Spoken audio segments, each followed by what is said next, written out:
everyone, Nick from Nick's Crossing here. Welcome back to the train room for an awesome review. Today we're going to be talking about and reviewing this beautiful Norfolk Southern GP38-2 from one of my favorite train brands, K-Line. So here we go, guys. All aboard. Alright guys, I'm sure you're not surprised that I bought another K-Line unit. These units run so nice. They're locomotives. I haven't had any problems with any of them. Even the little Strasburg Plymouth. It's been a great runner throughout the years. But guys, I can't get enough of these K-Line locomotives between their steam engines and also their diesels. It's very sad that they're gone. They were more so consumed by Lionel. Eventually get the yellow box that would say like K-Line by Lionel. And after that, it was kind of the downgrade of the company. And then eventually it'd be dissolved out to Lionel entirely. The cool thing is, though, you can find parts on Lionel's website for most of their locomotives, especially their steam engines. So if you have like a sidearm that breaks off or a crank, you can find those online. Most likely they're under like a legacy model or something like that. But anyways, guys, you're more surprised, I'm sure, that I bought an NS locomotive, especially my little bit of a past with NS. So guys, the whole thing with that is I actually applied to work there, but they have a very strict BMI policy, so I could not work for them. I'm a larger built person, so I said, whatever, I'll work for a better railroad instead.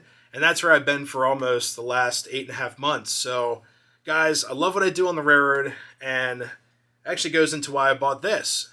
I see these locomotives out on our tracks almost every day. So NS uses a portion of our tracks for their local service, which are industry services. So they go from the yard to the industry, back to the yard, and things like that. So they use, for the most part, they'll use GP38-2s, SD60s, which are awesome. I love the sound of those.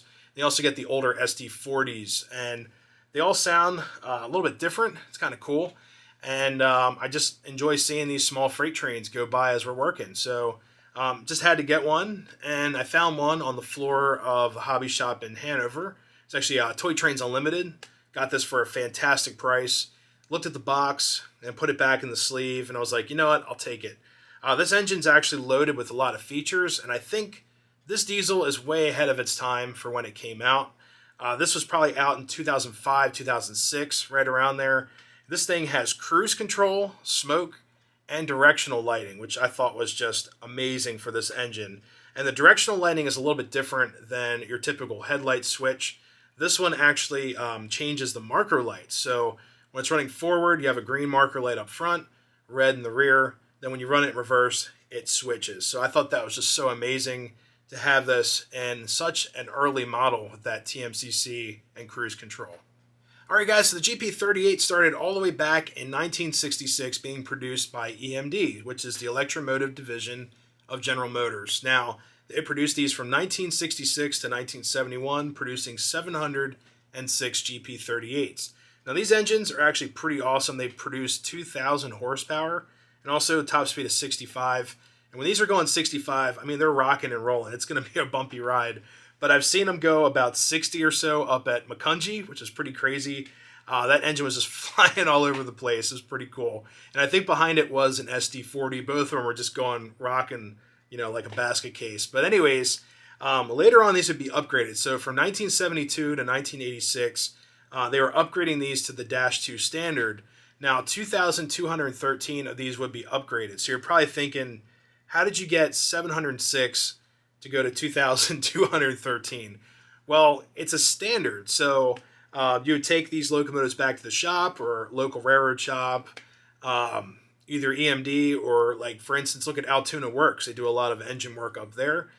They get the standard from the company saying, hey, to bring this to a Dash 2 standard, it needs to have this traction motor, you know, this type of engine, these types of electronics, the environmental aspects as well now. So that's how you bring it to a Dash 2 standard. So you could have like a GP20, something like that, or GP15, and then maybe do some modifications on the cab, the infrastructure on the inside, and then you become a GP38-2. I know it's kind of hard to explain, but it's how this went down. Our engine actually, number 5576 that we have sitting right here on my little table, was originally a Southern locomotive that was inherited during the Norfolk Western and Southern merge. This is actually numbered, number 2753, and it was actually rebuilt from NS. So it started out as a GP38, NS upgraded it to a Dash 2. All right, guys, so here's the conductor side of the locomotive, also known as the fireman side. And this engine is just so crisp. I mean, there's so many details. They did a fantastic job. There's so many separately applied details. It is insane.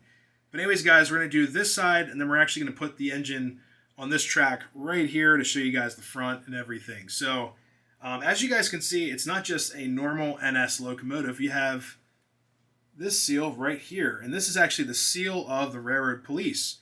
So I'm not sure if this was a commemorative locomotive to remember Railroad Police or someone stuck that badge on there. But anyways, I'm going to leave it on there. I think it looks really cool. I love our Railroad Police. They're hardworking men and women that keep the civilians safe, also us on the ground, and also the customers on the trains safe. So thank you to all Railroad Police and also first responders out there for what you do. But guys, this engine, like I said, has tons of detail. It's very similar to my Conrail GP38-2, minus a couple of things. So first, I always like to point out these vents on here actually move back and forth. Here, I can actually zoom in on there for you. But these models are just so intricate. So yes, these fan blades can actually move. Sometimes you'll see these kind of ruffled up. And then if we go up to the front, where our front truck is, all the detail in there. We have all the brake lines and such. We also have real springs inside the truck. We have our brake cylinders. Underneath, you actually have the brake cables to fix the tension of the brake shoe. It is just such a detailed model. So let me zoom in on those trucks. And like I said, guys, it is hard to see. Everything on here is just jet black. But there is all the detail on the truck right there. They just put in so much effort to make this look right. And then if you look up towards the front wheel there, you actually have the cap and the line for the speedometer, which I thought was really cool. And if you look through there, you can actually see a metal gear. All the gears in this locomotive are metal. They're not like a plastic hybrid or nylon. Everything on here is metal. All right, guys, and here's the rear truck of the locomotive, and it's just amazing how much detail they put into this. So from top to bottom, right here is actually a molded-in light. These do not light up, but they would be like on-track lights. They'd be floodlights shining down onto the track to inspect the trucks at night. You can see the actual springs in there. These are not sprung trucks, but they're just ornamental springs. You can see the bearings right there. You can see the leaf spring, also the brake line that comes down, all the brake tensioner system. It's just an amazing, amazing mold right there. All right, guys, so here's the front of the locomotive, and right here is the F for front. It's very hard to see, but it is there. We also have the yellow grab irons going up. We also have these other grab irons up here. Now, these are all separately applied, and then we also have the chain, which I know Lino kind of stopped doing for a little bit. They were doing like a molded chain on their cabooses and stuff, but we have an actual chain, and then this platform actually comes down, so I thought it was really cool. Up in the cab, we have a conductor, brakeman, fireman, and then on the other side, we have an engineer as well. Now, the lights on the front, probably one of my favorite features of the engine. You can see we have a green. Then let's activate the engine.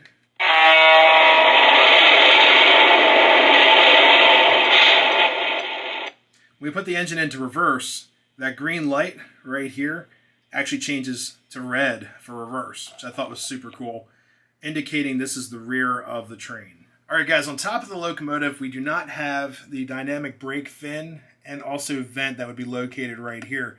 Now, I did look that up. I was wondering, where is that other vent at? My other GP38 has one, but this one does not. Well, not all GP38-2s have that other vent.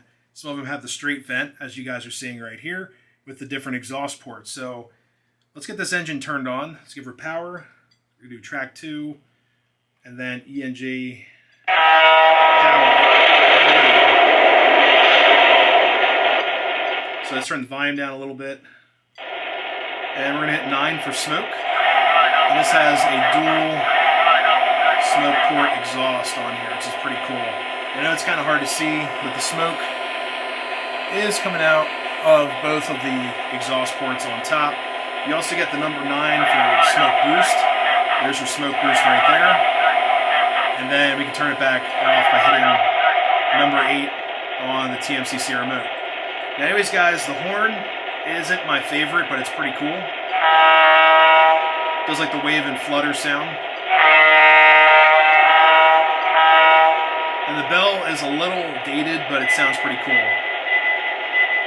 It's very subtle. So we're going to run her with the speed steps now. So the labor steps, number 3 on the remote.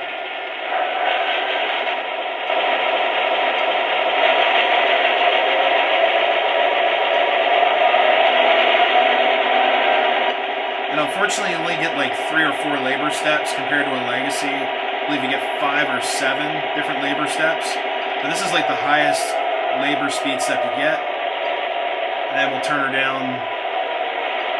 And then we'll get the idle sound right here. And then you also get the little bit of a brake hiss sound. You don't really get a compressor sound. Hit number 7.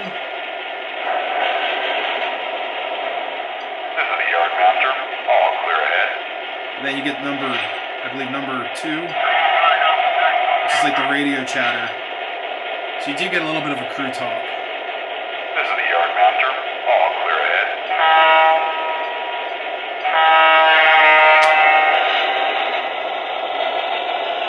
This engine runs extremely smooth with the cruise control. And then we're going to put her in reverse. And you guys will see that the rear lights, the rear marker lights, are going to turn green.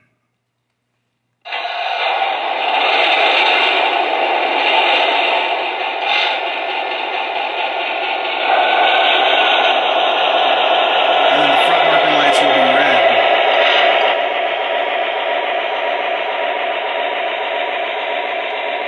And then when we go into forward, you guys will see these marker lights right up here turn green.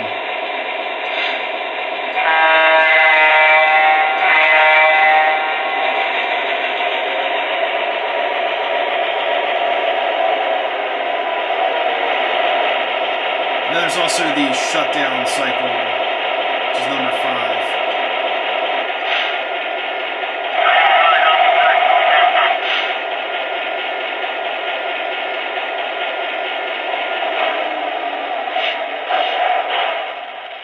Alright guys, I'm going to grab some cars. We're going to hook them up to this beautiful GP38-2 and have a little bit of a run session. So here we go guys, all aboard.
guys, that's going to conclude this video of my newly acquired K-Line GP38-2 in that Norfolk Southern livery scheme right there. Beautiful engine. It's a great runner. It's actually running really smooth. And I actually had to break the engine in a little bit before doing this review. I ran it around here a bunch of times, just hanging out here at night, doing some repair work, and was running the diesel around, breaking it in. It still has a little bit of a stutter to it, but honestly, I think it's because it's never ran before. So it's been new in box, NIB, ever since, you know, like 2005, 2006, when these engines came out. But anyways, guys, hopefully you enjoyed this review of this beautiful locomotive. If you're new to the channel, always consider subscribing. Giving the video one of these really helps. Love reading the comments. Let me know if you guys have one of these. K-Line are awesome. Till next time, everyone, happy railroading. Stay safe out there. We'll see you next time. See you guys.